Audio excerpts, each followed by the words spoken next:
303 British. It is a more effective hunting cartridge than the 270 Winchester, 30-06 Springfield, or 308 Winchester. And by more effective, I mean it kills more deer dead quicker than the others.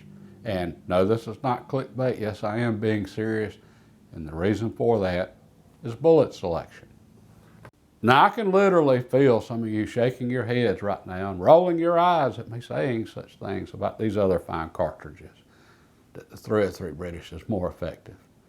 Well, in my experience, it has been. And what prompted this video? Well, there's two things.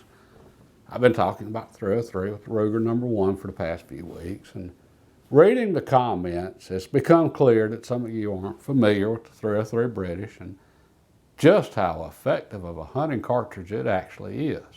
All right, so we're going to clear that up. But the main reason is I'm starting load development today, and I got to do bullet selection. And I said before, there's a lot we can learn from the 303 British that will help us better understand all cartridges. Okay, well, that's especially true with bullet selection. Okay, and real quick, my experience, and I've told all these stories before, but I'm going to tie them all together here and they're all applicable. Okay, I'm 16 years old. My dad goes and gets a new rifle, Ruger M77 Chambered and 270 Winchester. His first really nice sporting rifle, and he was proud of it. Should have been. It was a nice rifle, accurate, shot great, good looking rifle. Okay, he gave me his old Lee Enfield. Well, when he gave me his old Lee Enfield, I went from being a deer hunter to a deer killer. All right, when a deer walked out, I put the crosshair on the deer, I pull the trigger, I go get the truck or start dragging. The deer's dead. I mean, that's it. Crosshairs on the deer, pull the trigger, dead deer. All right, there's no tracking. I might have a blood trail that went 10 yards, 15. Okay, I had one that went 30 one time. And it was a big blood trail. And wasn't losing much meat either. I mean, it's just from 10 yards to 300. And at 300, I did have to do a holdover, but it was still dropping them in their tracks at 300. Okay, my dad, he didn't have the same experience with the 270. And I talked about this in the video on 270 Winchester. He had problems. He started losing deer. It wasn't because of the cartridge. It was because of the loadings that they had then, and ballistic tips just came out. A lot of people were having trouble with them being too soft. They were brand new, and they just hadn't been dialed in yet and got a tough enough bullet. Some were too soft and blowing up on shoulders and not reaching vitals. All right, and then you had other manufacturers that lowered the velocity of the 270, but their bullets were still too tough, and they weren't getting the expansion they should have got. It was a mess. That never was an issue with 303 British. And my dad still says to this day, when he gave me his Lee Enfield 303, that was the day he stopped killing deer and I started. And it wasn't his shooting. Keep in mind, he never had an issue himself with the 303.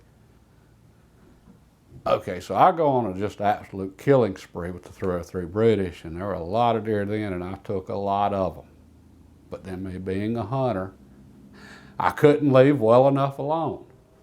All right, so I go to the local hardware store, and I buy my first new sporting rifle, centerfire, and I bought a Remington Model 700 ADL. I couldn't afford a BDL, but all right, I was proud of the ADL.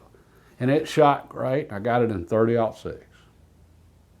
Okay, I go out my first hunting season with my new rifle, and I'm ready to just start putting them down. I was 2-2-1 that season. I shot 2 and got them. I shot 2 and lost them. And there was one that I pulled the trigger on, and to this day I have no clue if I hit the deer. None. I never found hair or blood, but I thought it was a good shot. Okay. I was using, I think, 165 grain that first season. I don't even remember what brand bullet. I think it would have been Federal then. I've always liked Federals, but I like Corlocks too, and PowerPoints. But anyway, I like them all in the right situation. But Okay, next season, I went to 180 grain. I'm pretty sure Remington then. Okay, I had to change something.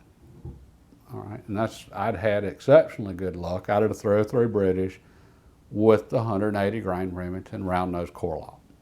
All the 150 grain loadings had worked great in the 303 also. It's just I noticed that 180 grain round nose really put them down quick. I'm pretty sure I dropped every deer in its tracks I ever shot with it. I had one that went 5 feet before it fell over, other than that one. Okay, so anyway, second season, 30-06. I've told this story. I started out the season about like the first. Got a couple, lost a couple. Well, then I'm on a power line one day. Deer steps out at 110 yards. I put it on the shoulder behind it. I always like for double long shot. I don't lose much meat. Shoot the deer, it takes off. I'm feeling confident. I knew it was a good shot. Okay, I got the deer. He's not going far. And another deer steps out in the exact same spot. Okay, put the crosshairs on that one, pulled the trigger, it dropped in its tracks. Okay, my buddy Joey was there. He was a couple hundred yards further down the power line, watched the whole thing. He comes up, hey, let's go look at your deer. And I'm all happy. I got 2 bucks on the ground. And we went to the second deer first. Okay, and looked at it, and it had 2 holes in it, 2 entrance wounds and 2 exit wounds. It was the same deer. The first one that I shot, when it took off, it circled around, crossed the power line again in a low spot where I couldn't see it, and then circled back and walked out in the exact same spot to see what that was. And then I sold that rifle a couple weeks later because I was not having a deer rifle that you shoot the deer and it comes back to see what that was. That was in 30-06. Okay, well, that deer that I shot twice, the exit wounds were not near as big as they should have been. I wasn't getting the expansion I should have been getting. The bullet was too tough. Okay. Many years later, I got a 308 Winchester. I took a lot of deer at the 308 Winchester, never lost a deer. I understood bullets better by that point. Okay, and that's what got me to 30-06, bullet selection. Okay, but I noticed with the 308, it just, again, I never lost a deer, but it just wasn't quite as effective as the 303 British. All right, well, that's when I got to understanding more about bullet selection. Okay, so bullet selection. 303 British, it's 311 thousandths of an inch diameter bullet. It's still considered a 30 caliber, but it's larger than the standard. And some manufacturers make a 312 thousandths of an inch diameter bullet that they also call a 303 caliber. There are other cartridges that use those same diameter bullets, but there aren't many. And those bullets were developed for the 303 British because it is by far the most popular hunting cartridge. Right, so all of the 311 and 312 thousandths inch diameter bullets work exceptionally well in the 303 British. They all perform great. Okay, standard 30 caliber, 308 thousandths of an inch diameter. There are a lot of 30 calibers. 308, 30-06, 300 Win Mag, 300 Weatherby Mag, Short Mag, Ultra Mag. You get the idea. There's a bunch. They all use the same bullet. All right, so the 180 grain bullet in this 308 is the same bullet you're going to shoot on a 300 Weatherby. As a result, there's a lot of variation in bullets across manufacturers, specific bullets from the same manufacturer, not models on bullets, but types, I guess you would say. Okay, a lot of variation there in how tough the bullets are. It can be difficult to find a bullet that performs it like we want it to perform in a given cartridge, especially with the 308, because it's a lower velocity than all of the other 30 calibers. Okay, so that's why I say the 303 is more effective. You get the right bullet in any of them, they're all going to put deer down like that. It's just so much easier to find the right bullet in 303 British because they're all the right bullet. They're not all the right bullet in a 30 caliber, and that's why we really need to understand our bullets.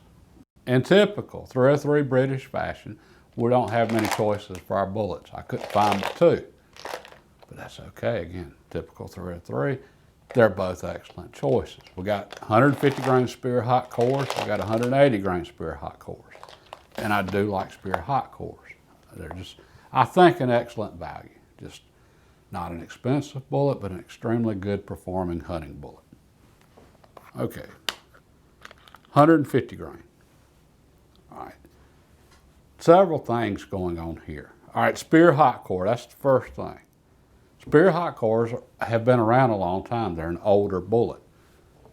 What's important in understanding are getting an idea of what a bullet how it might perform. Okay, everything I just said about the 30 calibers applies to the 7mm. Okay, so the same 160 grain bullet you load in a 7mm 08, it's the same 7mm bullet that's in the latest and greatest 7mm Super Magnum. Right, so a lot of variation there also. As a result, it can be tough getting a bullet that performs well in 7mm 08, just like 308. It can be even tougher. Okay, bullets that have been around for a long time, like hot cores. Okay, it wasn't that many years ago, the only 7mm cartridge out there was 7mm Mauser, which is almost identical to 7mm 08. Hot cores, when the 7mm hot cores were first developed, they would have been developed for 7mm Mauser. So they're going to work extremely well in a 7 Mauser today and a 7mm 08. On the lighter bullets, they probably made the larger ones tougher. General rule of thumb also, and this is just that, it's by no means 100%. For deer, most people are using lighter for cartridge or lighter for caliber bullets for deer than, say, elk. Okay, 30 cals. 150 grain, that's light for caliber. Most 150 grain bullets are made for deer. They tend to be softer. The manufacturers know someone shooting 150 grain 30 caliber and 30-06 or 308, probably deer hunting. So the 150 grain is probably going to perform better. Okay, 180 grain bullets. Most manufacturers know when hunters start choosing 180 grain bullets, what are moose hunting, elk hunting, the bullets tend to be tougher. Plus you're going to get a lot more better penetration because of increased sectional density.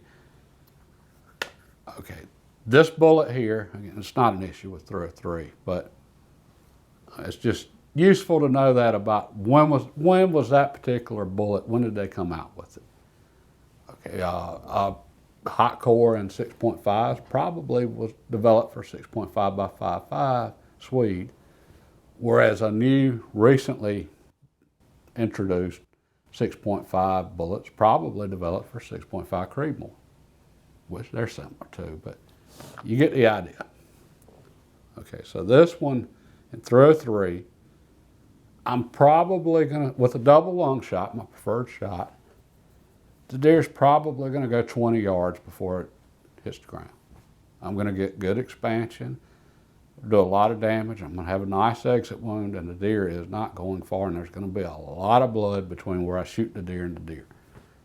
It's gonna be a good choice. And I'm gonna get a flatter trajectory because I'm gonna have a higher velocity with the 150 grain, so I'll have a longer maximum point blank range. I can shoot further before I have to start holding over to account for bullet drop. And with 150 grain, it can also reach vitals from different angles, no problem, out of the 303. And it's a big bullet, okay? 243. And then you don't hear about many problems with 243s. Well, And until recently, there were no other 6mm bullets, except for they might load some for 6mm Remington, which is right there at 243. So all of the bullets worked, all of the 6mm bullets worked exceptionally well in a 243. That's why you've heard so many great things about it over the years. Okay. 243 is a small bullet, 100 grains, and that's heavy for caliber for 243. Small bullets going fast are less predictable. You get a bullet that rapidly expands and a small bullet going fast, it can very easily go to pieces. Right, you might reach vitals, you might not. Just something to be aware of. 150 grain, you're getting into a large enough bullet there, especially at the slower velocities of a 308 or a 303 British, that it's just going to perform very consistently every time. Okay, so yeah, that would be a good choice. 180 grain. Round nose. This would be a good choice. Something very interesting starts happening with the round nose bullet. And I do not begin to claim I understand this, but shock, when we shoot an animal, all right, what determines the shock that is transferred to the animal is, well, velocity. But the shape of the tip matters also. All right, so a bullet with a flat me-plat, that's the very tip of the bullet, or with a round nose, will transfer shock to animals at lower velocities than a pointed bullet. Again, I have no clue why, and that's just something I've noticed for myself, having hunted many years. And that was something I noticed. Nathan Foster at ballisticsstudies.com. I don't know if I've mentioned him yet, but I'm going to leave a link below to his website, Ballistic Studies. Outstanding resource for bullet selection. He's done a lot of research on all the bullets. Great information. He's one of the few that what he's written matches my observations for most bullets, or the bullets I've used personally. And he noted that with the 303 British, that he was seeing shock rings and really thick paper targets with the round nose that he didn't see with pointed bullets. Okay, and I don't know why. I'm assuming this one would do it also. I'm very confident it would. I know the core locks do. Okay, so this, as far as just absolutely hammering deer and dropping them right there, this would be a good one. And shock can damage a lot of meat. Shock does not kill deer, but it does stun them for just a second. And if you've already put a really big hole in them and they're stunned for a second, they're done. But it does destroy more meat. Double lung shock, not an issue. But this, the 303 is going slow enough that it is generating shock, but it's not taking out a lot of meat. Whereas 150 grain in a 30-06 loaded to full pressure, it's something else at the damage it can do. I mean, it can, on the opposite shoulder of a deer from where you're shooting, it can remove the shoulder, all of it. I mean, it's just, it can be very devastating. All right, well, 303 with round nose is just enough shock that it just, the deer doesn't go anywhere. All right, so this would be a great option. But I think I'm going to go with the 150 grain for that longer maximum point blank range. And I've got another reason for that, and we'll talk about that in a minute. We got to talk about powders. For my powder, I'm going to start with IMR 4064, mainly because I've got some, and the reason I have some is because this is my favorite powder for 308 Winchester. And 308 Winchester and 303 British are almost identical. So it should work very well in 303 British. But, okay, this is where our research comes in. Every cartridge has its own unique characteristics. Okay, 4570.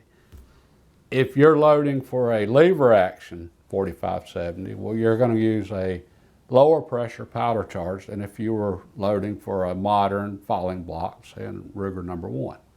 Ruger number 1 can handle the higher pressures. Okay. I'm going to load these 303 British above the standard published data. Okay, and I'm not recommending anyone else do this.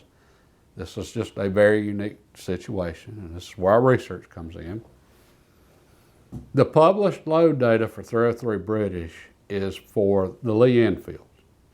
Almost all of the rifles chambered in 303 British are Lee Enfields. There's a few Martinis out there. Okay, those are weaker actions than this Ruger number 1. And similarly, 7x57, 7mm Mauser. If you buy factory ammunition in 7mm Mauser, it's loaded to lower pressures because of all the older rifles that are out there. And then the reloading data usually specifically says this is for modern, strong actions, sporting rifles. So the reloading data is for higher pressures than the factory ammunition. All right, there's no such asterisk for 303 British because there are no modern rifles for chambered in 303 British other than this one and the Uberti single shot. Okay, after having done a lot of research though, I'm very confident that I can slowly work my way up and that I can use higher pressure loadings in this rifle. Okay, I'm not recommending anyone else do this. All right, so we're going to go with the 4064. We're going to start within the published load data, but then we're going to work our way up. Now this is a double-edged sword here. This rifle's already light and it's already right on the ragged edge of me being able to shoot it accurately. Or I think that's what's happening here. I would be better off. We went to the range with it. I was shooting 180 grain Federals, blue box, which I don't know if this is true, but I've been told that Federal actually uses Spear hot cores for the bullet in their blue box ammunition. I don't know if it's true, but I hope so. Again, these are exceptional bullets, but anyway. So and as well as that ammo shot, these 180s probably would shoot well in this rifle, but okay, I want to see how much velocity I can get out of these 150 grain bullets. I mean, that's just, we don't get an opportunity like this often. Not many rifles like this to try this with, and that's just, I'm really curious. But I could be hurting myself by those higher pressure loadings are going to be more recoil, whereas if I went with lower pressure loadings with this lighter bullet, which should have lower recoil than the 180 grain that I was shooting at the range, it should make this rifle easier to manage. Okay, so yes, double-edged sword. It's just this is an opportunity we don't get often, so I got to try it. Now at this point, I would load up some cartridges and let's just go to the range and do the load testing and see. But I can't. I don't have a shell holder for 303 British. It's a long story. But anyway, one's on the way and it just hadn't arrived yet. So next week we'll be at the range. But I did think this was a conversation worth having. Now, for those of you that you've got a load, factory ammunition, hand load, whatever, and you've taken many a game animals with it and you're confident in it and it performs just as good for you in whatever cartridge as the 303's done for me, then this just sounded like a lot of babbling to you, and it probably was. But for somebody having problems, okay, you're shooting deer and you're not finding them, or you're losing one every so often, or you're having issues. Okay, this could be hopefully very useful for you. And there's only two things that we need to think about if we're having problems is shot placement, bullet selection. All right, if you're putting the bullet in the right spot, then it's bullet selection. Okay, and it can be frustrating when you have problems with bullet selection. All right, we'll start by when you do find one, what are you seeing? Okay, are you getting an exit wound? if you're not getting an exit wound, the bullet's probably blowing up inside the deer. Okay, if it makes it to vitals and blows up, it dumps all of its energy like that, it drops them in the tracks. Problem is, every now and then, a soft bullet like that just blows up, every now and then it doesn't make it to vitals, and you're probably not going to get that deer. So if you're seeing that, every now and then you shoot a deer and it's gone, but all your other deer, the insides, the vitals are just turned to jello and you don't have an exit wound, that's why you're losing one every now and then. If you're getting deer and the exit wound's really small, okay, your bullet's too tough. Yeah, you got this one, but you lost one, a couple shots ago, assuming you made a really good shot. All right, so anyway, this is some stuff to keep in mind there. And for us reloaders, the better we understand bullets, the more options we have, and we can create custom loads to do what we need. 270 Winchester. There aren't many bullets in that caliber. All right, 270 was it. Now the military's gone to a new cartridge that's in that caliber, but there aren't many 27 calibers out there. Okay, so all of the bullets are pretty much made for 270, but it is a smaller bullet going real fast, so we can run into issues sometimes with it. But if we're aware of what's going on with the bullets, for instance, boat tail soft points tend to be softer bullets. They're made for, we got a train going by now, and that's probably 2 miles away. Anyway, boat tail soft points tend to be softer bullets because they're made for impacts at longer distances. Well, if you want to slow a 270 down, like I did in the past, and essentially turn it into a sub-millimeter 08, lower velocity, load it with boat tail soft point, you still get expansion because it's made for lower velocities. Anyway, this is some stuff to ponder, and I hope it helps some of you out. And next week, Lord willing, we'll be at the range. God bless, and have a great evening.